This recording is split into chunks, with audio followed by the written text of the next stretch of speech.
Politika sa nás týka všetkých. U nás vidíte, čo politici naozaj hovoria. Jasne, priamo a bez strihu. Ak chcete mať prehľad a vlastný názor, prihláste sa na odber. Pravda začína pri zdroji. Thank you very much. First of all, Prime Minister, thank you very much for your valuable remarks, because this is something we really need to know. So thank you very much. Ladies and gentlemen, in my age, 60, of course, I did in my life several mistakes, but there is one, I never visited your country. So I hope that after these 2 days in your beautiful, beautiful capital, I will have many reasons to come again, because to follow what you have achieved, this is remarkable. So congratulations from my position. Thank you very much.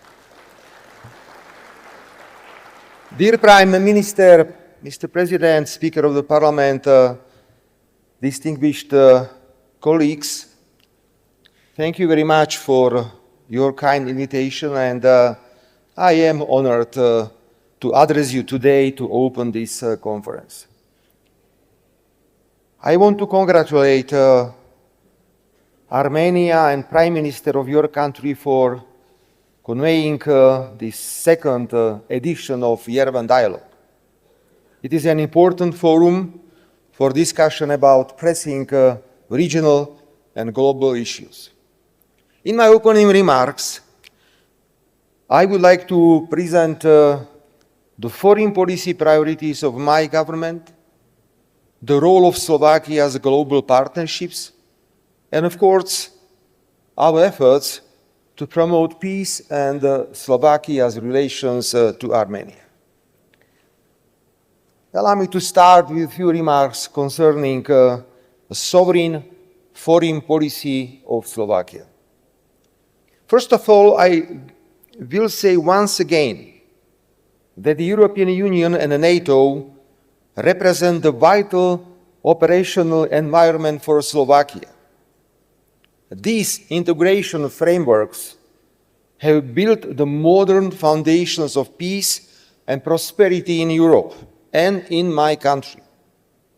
Thanks to its membership in the European Union, Slovakia has experienced a political, social, and economic development at a pace and quality that would otherwise be unthinkable.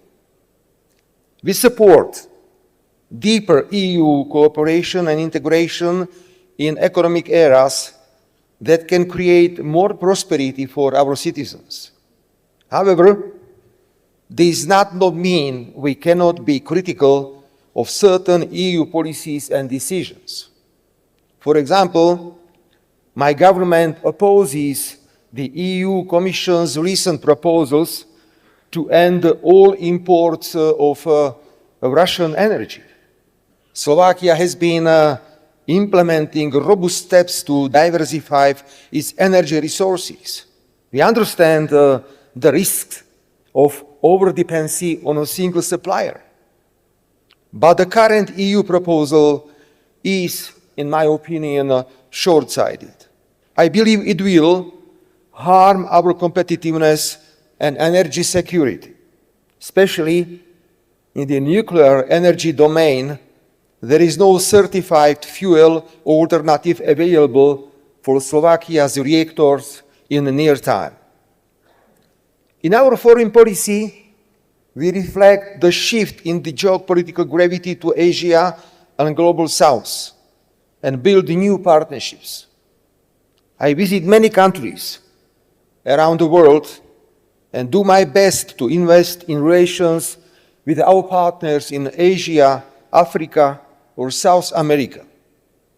We have promoted our relations to the level of strategic partnership with the Republic of Korea and the People's Republic of China, and we are working to strengthen relations with India, Indonesia, Japan, and Vietnam.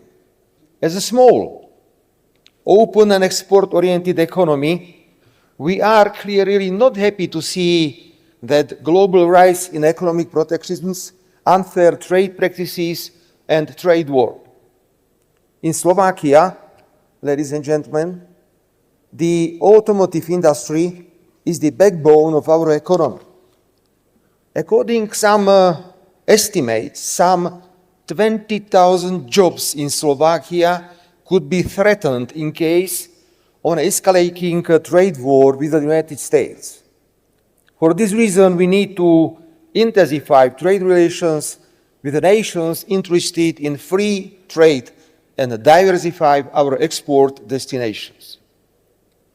Ladies and gentlemen, the war in Ukraine has caused incredible suffering to innocent people, but it has also affected millions of people in the world with the increased cost of agricultural products or disrupted supply chains.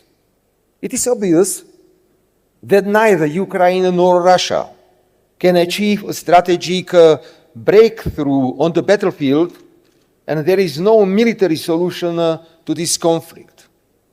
We support President Trump's initiative for 30-day comprehensive ceasefire followed by peace talks between the two parties. We hope the direct negotiations between Ukraine and Russia that started in Istanbul will continue and will bring results. As you know, Ukraine is our largest neighbor, and we want to have a democratic, sovereign, stable, and prosperous neighboring living in peace. It is our vital national interest. We have been helping from the start.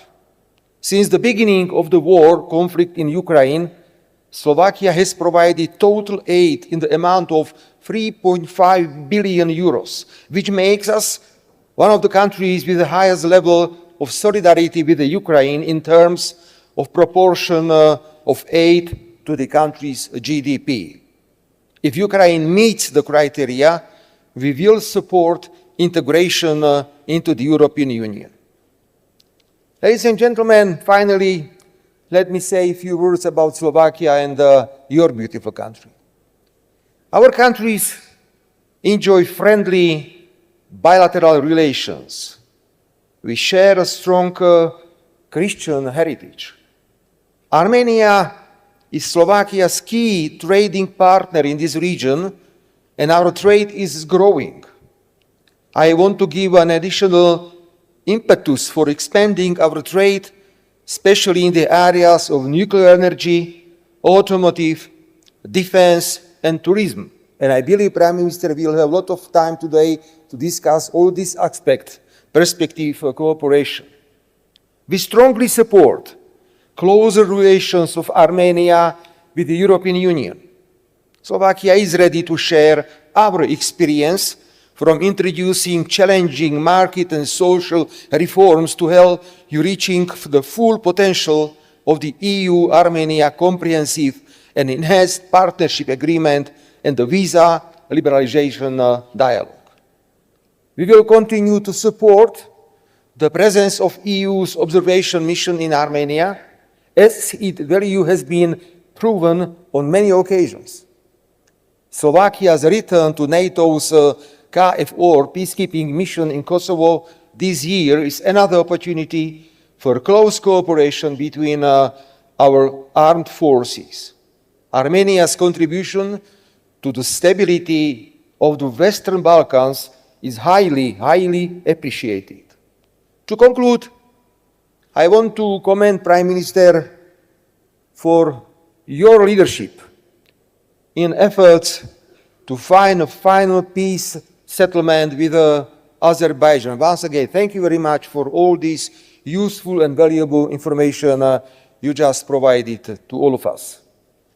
The announcement earlier this year represents a decisive step towards lasting peace and security in the region. It is key to maintain this momentum and ensure a smooth completion of this process from both sides. A peaceful settlement will send a powerful message to Europe that conflicts can be resolved through diplomatic dialogue, and Slovakia stands ready to fully support you in your efforts. Thank you very much for your attention and the possibility to say a few words. Thank you very much, Prime Minister. Thank you. Ste sledovali toto video?